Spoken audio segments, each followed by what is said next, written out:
মাটির চুলায় বিশেষভাবে প্রস্তুত করা হচ্ছে আখের গুড়। এতে মেশানো হবে ভাজা চিড়া ও মুড়ি। সবশেষ তৈরি হবে গ্রাম বাংলার ঐতিহ্যবাহী মোয়া।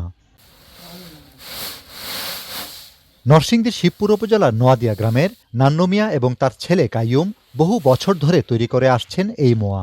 শীতে ব্যাপক চাহিদা বেড়ে যায় মুখরোচক এই খাবারটির। এই এখন আইছে আমি মোয়ার লাগে ওই সকালবেলা আইলে এই তাজা মোয়াটা পাওয়া যায়।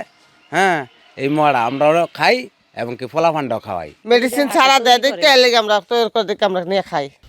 নান্নু মিয়ার তৈরি শীতের এই মোয়া ব্যাপক জনপ্রিয় স্থানীয়দের কাছে। বিক্রি ভালো হলে মাসিক আয় অন্তত $250,000 ছাড়িয়ে যায়। গুড় দেই, ইয়ার পরে গুঁড়ি দেই, আদা দেই, দিয়া পরে মালটা বানাইলে মুড়ি দিয়া চিরা দিয়া বানাইয়া আলাদা আলাদা করিয়া পরে এটা আমরা সাপ্লাই করি আড়ে গিয়া।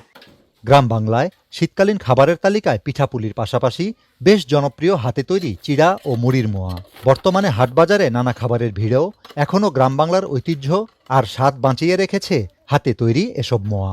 ছোটবেলায় এটা খাই বড় হয়েছি, এমনও পাইলে নিয়ে যায় বাড়িতে, আর 10 টাকার হোক আর 100 টাকার হোক। প্রতিদিন 200-250 কেজি মাল সেল দেয়, বিক্রি করি 160 টাকা কেজি, আর পাইকারি যারা নেয় 130 টাকা বা 20 টাকা।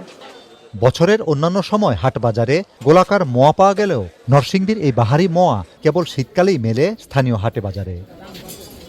বদরুল আমিন চৌধুরী, স্টার নিউজ, নরসিংদী।